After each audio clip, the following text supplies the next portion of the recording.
Hi everybody, once again welcome to PRTC's Community Calendar. Joining me today is David Greene, and David, we're going to be talking about hurricane season. It officially kicks off June the 1st. It does. And all the people that make predictions are saying it's going to be a possibility of really a dramatic and explosive, is the word they use, season in the Atlantic. That's correct. All right, tell us a little bit about what you know so far. So I think that the three big agencies that make predictions are AccuWeather, Colorado State University, and National Hurricane Center. Right. Colorado State is the one that their exact words were potentially explosive. So they're predicting 20 to 25 storms this season. Which is a very, very active season. It is. Very active. Very. You know, a lot of it has to do with the fact that this year is going to be La Nina versus El Nino, Right. which is what we had last year. Now, it's got a lot to do with wind shear, a climate situation like La Nina, like we're having this year. Right. Less wind shear, better chance for storms to develop. Right. Now, they're saying that there could be between 20 to 25 named storms, 3 of which could be major. Right. And, you know, the bottom line is, and we used to say this when I was doing weather back in the day, it only takes one. That's correct. I mean, you know, it could be a very busy season. We might get lucky. They might stay out in the Atlantic. They might go north of us, but it only takes one to come close. Absolutely right. We should never base our preparedness on the number of storms that are being predicted. Exactly. It only takes one. Like It only takes one, and you know, sometimes I don't even have to have a direct hit to still cause a lot of damage. That's correct. You know. That's absolutely right. We're going to talk about that here in just a few minutes, I think, with Irma. Yeah, Irma, which has affected Edisto Beach. That's correct. And a good bit of coastal Colleton County. Definitely. All right. Well, tell us a little bit more about what you got going on. So this year we've got 3 evacuation zones. That's a big change for Colleton County, and we can put it up on the board here. So we have, last year we only had 2, Zone A and Zone B, but this year we have Zone A, B, and C. So Explain to everybody what the evacuation zones are and you know, their importance when you're trying to get away from possibly a major hurricane. right, so I think the rule is that we run from the water, we hide from the wind. And these are areas that see a lot of flooding impacts from any kind of coastal inflow from the coast. Sure. So as the winds move into Zone A, we see a lot of flooding in that area, all the way up to this line is actually the CSX rail bed that we see here. Okay. And then Zone C runs all the way up to Cottageville Highway and then down I-95. So if you live east of I-95 or south of Cottageville Highway, you are in a zone. If you're traveling south from Walterboro and you cross over the railroad tracks, you're in Zone B. And then if you cross over the Brickyard Bridge to go to Bennett's Point, or you enter Edisto Island, you're in Zone A. All right, and Zone A, of course, would be the most critical when it comes to trying to, if you need to have a mandatory evacuation, that's the first ones that are going to be evacuated. That's correct. And then B would be the second tier, and then, of course, C would be the third tier. But the truth is, as you well know, you got a major hurricane, it could cover the entire state. I mean, that's what happened with Hugo, and even though, it went through Charleston. Well, actually, to tell you the truth, the main eye actually went just north of Charleston. Right. Thank goodness for that, and did a lot of damage in the Francis Marion area. But with that being said and done, I mean, it not only covered our state, it went on to cause damage all the way up in North Carolina, really all the way up the eastern seaboard. Right. You know, because it was so fast moving. So fast moving and so large. Right. I mean, an absolutely massive storm. So that's where you just got to be prepared. Now, some of the things that we always talk about is, if you've got a home generator, that's a big plus, but a lot of people can't afford it or don't have it. Right. Maybe they've got a little small generator, but even that, you've got to take precautions, make sure that the generator's running outside, not try and bring it inside the house. Right. You've got to make sure that you got plenty of water stocked up, clean water. Usually if you don't want to buy the bottled water, at least get some old milk jugs and fill those up with clean water. Yeah. But possibly if you know you're going to be out of power for a while, fill the tub up with water so you'll have some way to flush your toilet and that sort of thing. And just stock up on foods that you can easily prepare if you run out of electricity. Right. Absolutely. Yeah, you definitely need to have a plan and consider all of those things when you're putting your plan together. How many people you have in your family. That will drive how much water you need, how much food you need. So. Getting back to the evacuation zones for a second, one of the things we had, and it's happening a lot, and it's going to get worse because a lot more people are moving into the South, especially here in the coastal areas of South Carolina. And with that, our infrastructure, I'm afraid, especially in certain key areas, is going to be very difficult to get everybody off in a timely manner. So realistically, when it looks like something's going to happen, what would you recommend? It's so important to heed the evacuation order, and I think the phrase is leave early, take your time. So when that evacuation order comes through, which is typically ordered by the governor. He's coordinating it through multiple counties usually. So Right. when that order comes through and it takes effect, leave as early as you can. Don't wait till the last minute. Exactly. And I remember with Hurricane Floyd, originally they thought it was going to hit Florida, and they did a mandatory evacuation of the Florida coast, and those people started coming through our area. Right. Then they thought it was going to hit Georgia, and they did a mandatory evacuation for the coastal lines of Georgia, and they started coming into our area. Then it looked like it was going to hit Charleston or the Low Country. That's right. And so then they started doing an evacuation there. Well, I was covering a lot, and I knew we had gridlock on I-26 for 18 hours during Floyd. Right. And once again, just exactly what you're talking about. If people would have taken the heat and tried to leave a little earlier, but a lot of that was just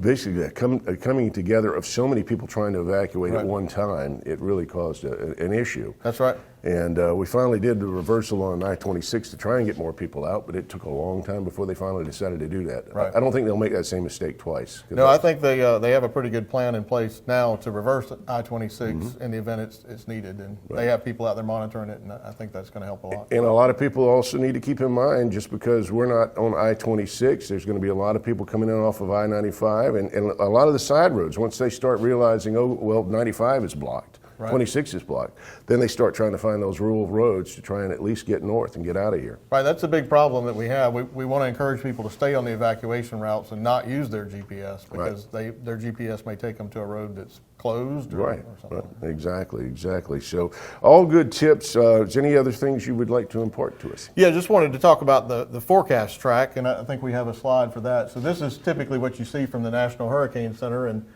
the most important part of this slide here is the note at the top. It says the cone contains the probable path of the storm center, but does not show the size of the storm. Hazardous conditions can occur outside of the cone. Mm-hmm. A lot of people look at this and they think that this is the limit of the impacts of the storm. This only represents where the center of the storm will travel 2/3 of the time. So the Hurricane Center uses the last 3 years of track errors at 24, 48 hours out, and they build this cone of where the center of the storm will travel. But as they've gotten better over the last decade or two, this cone has actually gotten smaller because they're better at predicting where the center is going to go.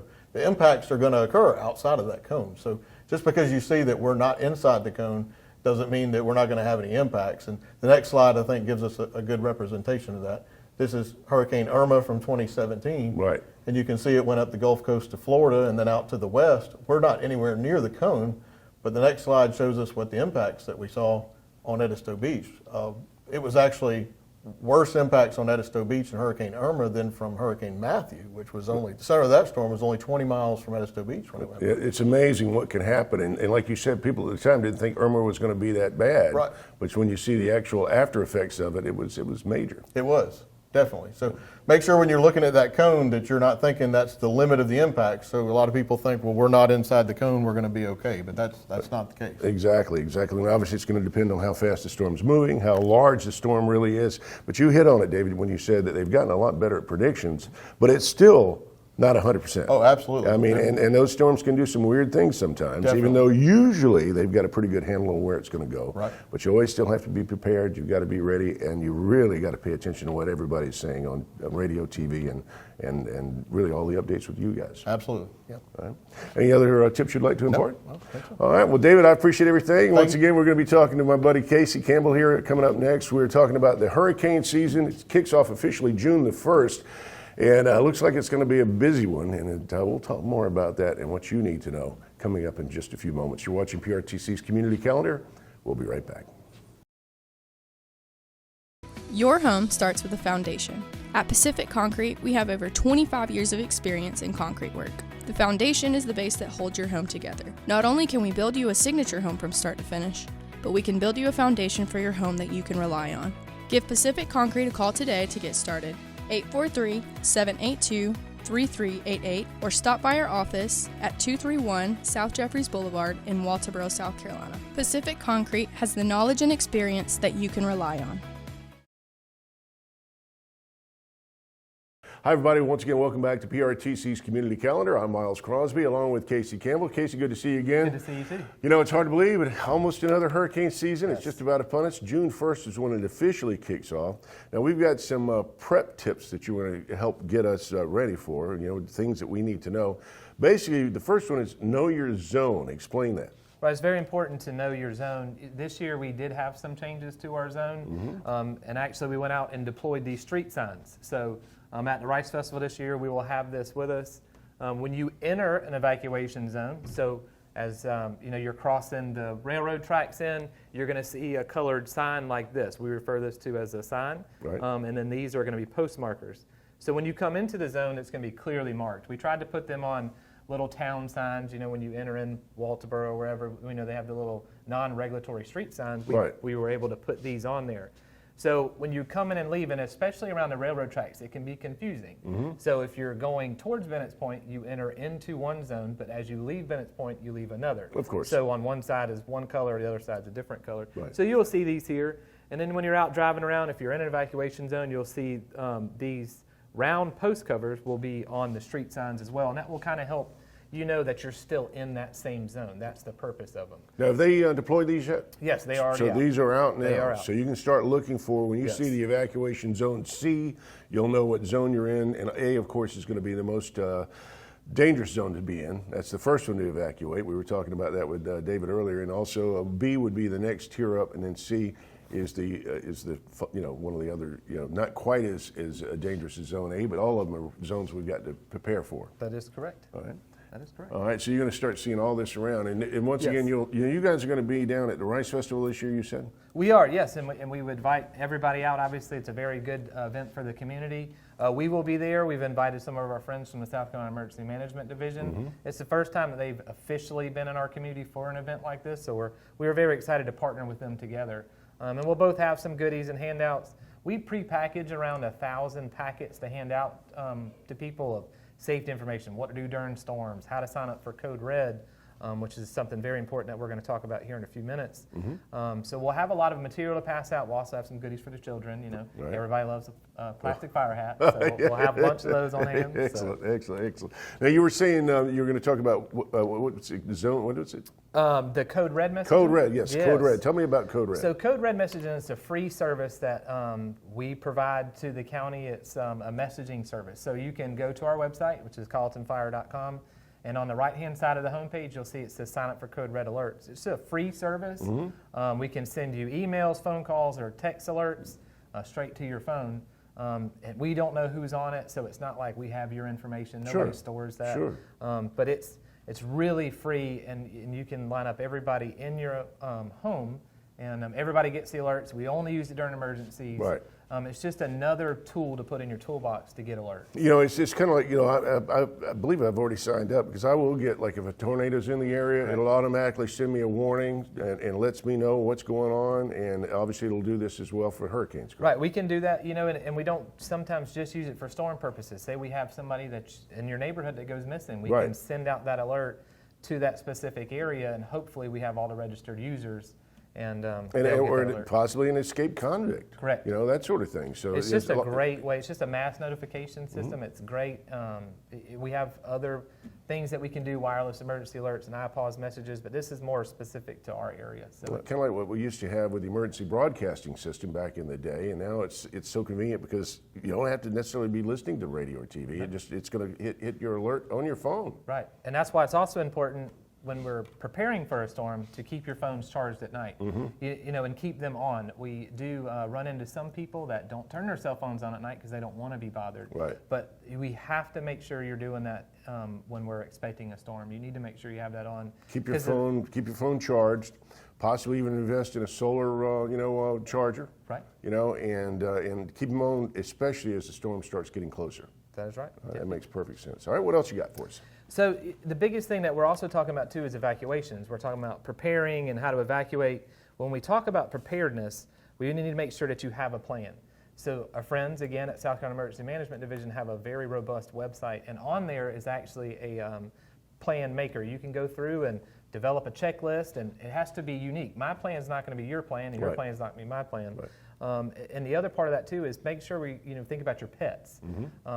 We do have, if you're thinking about sheltering here, if you don't have another place to go, you don't have friends or family that live out of state, and you do want to shelter in Colleton County, we obviously would welcome you. We just don't open that unless the governor orders that, or the county council orders an evacuation. That's when we order it to be open. Right. But not every pet can come there. We understand some people have pets. We don't accept farm animals. Right. FEMA actually sets this guidelines. It's not just us. Sure. You can bring some animals. Some turtles are allowed. Not all turtles are allowed, but there is a list, and that's underneath FEMA that you can find what can be brought and what can't be brought. No spiders, snakes, insects, things like that. We don't need that. I understand. As far as of course, you're talking about developing a plan, but also, how about an emergency kit? What would you need in that kit? So, again, the big thing with kits: batteries, Band-Aids, first aid kit. It's always good to have flashlights, and part of that kit too is cash. We have to remember, if we have a power failure, you're not going to be able to swipe your debit card. Exactly. So we've got to have cash to be able to survive. Really, in your kit you should have water and food. Those are all things that we need to take into consideration from prepping. And then the size of your family. Remember, we have to make sure we stay hydrated along that route. You might get stuck, especially if you are evacuating. There's a lot of people. That's exactly. And the other thing too is fill up all your cars with gas. Make sure you've got them topped off. Make sure if you're going to have a generator that you've got plenty of fuel on hand. Once again, don't bring those generators inside the house. Just definitely don't do that. And like you said, water, food, and all of the above. But cash is something people don't think about until they need it and they can't use their cards. Everybody's used to using cards, and when they don't have an access to that, then they're stuck. And the other thing that people don't really think about until you need one is how important a flashlight is.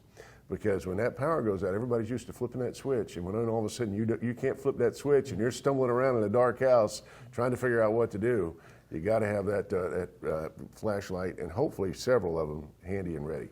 Well, that's the thing about the importance of considering to evacuate. We're not going to force anybody to leave. There are mandatory evacuations, and we're going to come to you, or the sheriff's office or somebody will come around and will explain to you it is a mandatory evacuation. You should leave. You have to keep in mind that our safety is our priority. We are there to protect the community, but if we can't protect ourselves, who's going to save you? Exactly. So that's very important. And you risk other people's lives trying to get to save you. So if you want to put your own life in danger, well, you're not just putting your own life in danger, you're putting everyone who's trying to save you's life in danger. And during the heat of the storm, nobody's going to be able to go out in there anyway. So, you really got to think about, either evacuating if that's the best plan, or if you're going to stay in place, understand that, it might be a while before anybody can get to you if something happens that you need help. We can hit on the power thing. Another consideration to evacuating is think about your power. Again, you're used to flipping on that switch on and off. If you have a generator, that's great. And you did talk a little bit about the importance of keeping that off your porches. Screened or not screened, it should not be on your porch. They need to be 10 feet from combustible surfaces. Carbon monoxide is one of the #1 health-related emergencies to fuel-fired appliances. Exactly. And that's invisible. You can't detect it unless you have a detector, but again, that might run on power, which might have a battery backup. When was the last time you checked your battery? Exactly. So those are one thing to keep in mind is to make sure that if we don't have power, our cell phone towers run off of power.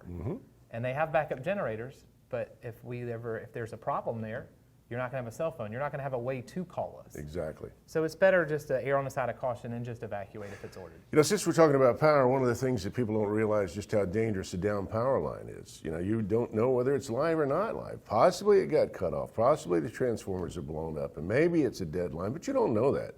So you got to stay away from that. That's a priority. Watch out for down power lines. The other one that I always found that was amazing to me is how many people will see like water going across a bridge and think the bridge is still there, and sometimes it's not. There's a lot of people that get killed after the storm whenever all the flooding occurs, and the flooding becomes an issue where they think they can go through those floodwaters, and next thing you know, they're floating away downstream or in the river. Right.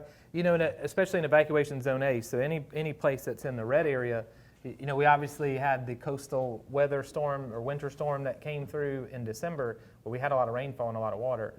The folks that are living down, especially in Bennett's Point, that across Brickyard Bridge is very prone to flooding. We actually got sent a picture. We were sitting in the EOC and somebody sent us a picture of a car that was trying to come to Walterboro, and all you could see was the telephone poles. No roads, no grass, no marsh. It was completely covered. All water. Always turn around, don't drown. You have no point of reference. Exactly. When you would think that telephone pole should be pretty close to the road's edge, but actually when the water subsided, it's fairly far away. You have no orientation, and it's not worth the risk. Exactly. And a lot of people die every year from that, during hurricane season, from flooding. Whenever you have, major hurricane, a lot of times it's flooding that actually gets people. So one thing to always keep in mind. Stay informed. You were talking about that. Keeping your cell phone charged. That's another big one. Cell phone charge. We have we manage several social media accounts: Facebook, Instagram, Twitter, YouTube. That's where we push out the majority of our information. So, and it's just Colleton. You can search Colleton Fire, and you'll see us on there. That's the easiest way we've found, because everybody has Facebook, because everybody has a cell phone. So we try to push that out, and then again with the code red messaging for the folks that might not have Facebook, or they don't have access to it or something. So we do send those out. We've had to send a couple of those out for the last storms, especially as people are curious. So storm they think is kind of come through, and then we get a nice gust of wind, trees fall down, they're out driving around and they hit a tree. Right. So we've had to put out several alerts about stay off the roads. Exactly. You just don't need to be out riding around right now. And we need to let people know the difference in type of evacuations: voluntary evacuation versus mandatory. Right. Give us a little bit about that. So voluntary, that's up to you. That is suggested that you do it. The governor typically will order a mandatory evacuation. That's his authority, exercising his authority to say you need to leave, or you must leave. And that usually is mainly the coastal areas, but it can affect anywhere. Right, so they'll ask us for suggestions on which zones we feel like should be appropriate to evacuate. So we are going to make our suggestions. You have to consider that a lot of these decisions that are made, even at the state level, a lot of consideration is from the counties. Right. That is one thing that's very good about the South Carolina Emergency Management Division, is they support us. Right. So if we have questions or we think we should make some recommendations, they gladly hear them, and they'll push it out from there. County Council also reserves the right to order a mandatory evacuation. Okay. So that is nice. So if they feel like something's not quite going right and we all feel that there's a need to get that out there, we are able to do that, have them. Now, obviously we've got a lot of electronic means to warn people, but some of the elderly people might still not have the availability that we're talking about, when it comes to smartphones, that sort of thing. Do we still have people that will go out and knock on doors and say, listen, you guys got to get out of here? Yeah, Edisto Beach does it. They do really well, and if we're having, we have an Are You OK program where we know there are some people that require some special assistance. Sure. That we know that they don't have family around here, that we do actually have people that contact them on a daily basis to ensure that they're still okay and they don't need anything. But yeah, we will, we have the ability to go around door to door, within reason. Colleton County is 1,136 square miles. It's big. That can take some time, and depending on what's going on pre-storm, we might not have that. But, get a weather radio. Right. Have a backup. Those do plug in, but they have a battery backup. That's a great way to get warnings. A lot of times you can get information off of that when you can't get anything else that'll work, including TV, internet, all that sort of thing. But that radio, like you said, can definitely work. Now, after the storm is gone and it's through, all right, let's talk a little bit about recovery. So recovery, this is a big thing. Insurance, your homeowner's insurance should be your primary form or your best line of defense for a loss. The federal government is able to provide some assistance, but there's a lot of things that have to happen prior to that. It has to be a declaration of disaster, and then even again, the maximum allotment is $42,000 per household, but only 1% of the people are going to get that. Right. So you don't need to rely on federal money to be able to come in and fix all your problems. Exactly. And speaking of insurance, a lot of people don't realize as the hurricane season heats up, there comes a point where the insurance companies will not write insurance policies. They'll look, okay, we've got some storms that are out in the Atlantic, it's getting close, they shut down. So if you don't already have that, insurance in place, then you might be out of luck. That's very true, and that's why we say, hurricane season does start June 1st. But again, just last year we had 2 storms well outside of the hurricane season. So if you haven't prepared yet, you need to get those preparations in place and then maintain them. Keep them going. Don't be confused by dates. I mean, storms can happen at any point in time. And once again, the experts are predicting a pretty active season. Really, an explosion is what they're saying. Could be very dangerous this year in the Atlantic.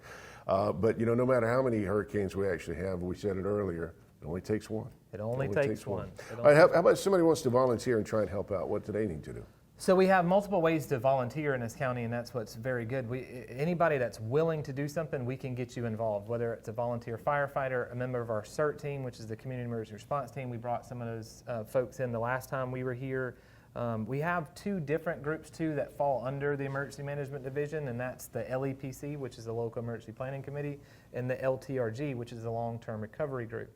Both of these, we're asking for stakeholders in the community, so business owners, church members. We want your input. You know, the long-term recovery group is something that's very important. You know, again, we just talked about assistance, federal assistance. Right. That's what long-term recovery group is, but it's local. All of our board members, they're all volunteer. So any money that gets received stays here, and 100% of it supports Colleton County residents. Right. It doesn't go anywhere else. And it's managed by a nonprofit bank. And it's a great way. So we encourage business owners to get involved with us, to tell us what their needs may be. You know, the LEPC is great because, you know, if you have a specialized business that requires certain things, we're able to plan for that. But without your input, we can't plan for those things. And we can try to solicit all we want to, but we really want you coming to sit in our meetings. And it doesn't require a lot. We meet 4 times a year. We meet every quarter for about an hour, and we have a virtual option. Oh, good. So it's relatively low commitment. It's really a great way to get involved. You know, if you, God forbid, if you have a major disaster and your family and your home is affected by a hurricane or any kind of natural disaster, any disaster, you know, it's a shock basis to begin with, and then it's nice to know that there's some people out there locally, not just the federal government, but local people that can kind of be that friend in need, so to speak.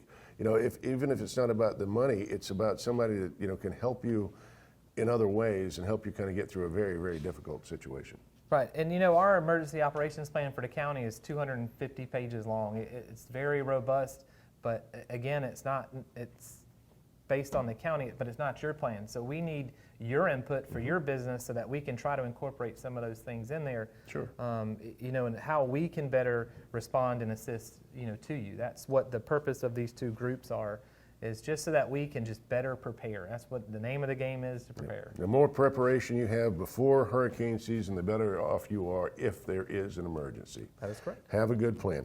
Now, speaking of which, Casey, is there anything else we need to impart before we wrap things up? No, I think we've done pretty good. That's all right. Well, it's always a pleasure to see you, my friend. Appreciate everything you do. Thank you. We've been talking to KC Campbell. We've been talking about what could be a very active hurricane season for this year. June 1st is when it officially kicks off, but like Casey said, it can really, there's a window, but it can be outside that window when hurricanes develop, and it looks like it's going to be a busy one this year. Once again, you've been watching PRTC's Community Calendar. A big thank you to Casey, a big thank you to David, and appreciate all you guys do. Yes, sir. All right, for PRTC's Community Calendar, I'm Miles Crosby. We'll talk again soon. Your home starts with a foundation. At Pacific Concrete, we have over 25 years of experience in concrete work. The foundation is the base that holds your home together. Not only can we build you a signature home from start to finish, but we can build you a foundation for your home that you can rely on. Give Pacific Concrete a call today to get started. 843-782-3388 or stop by our office at 231 South Jeffries Boulevard in Walterboro, South Carolina. Pacific Concrete has the knowledge and experience that you can rely on.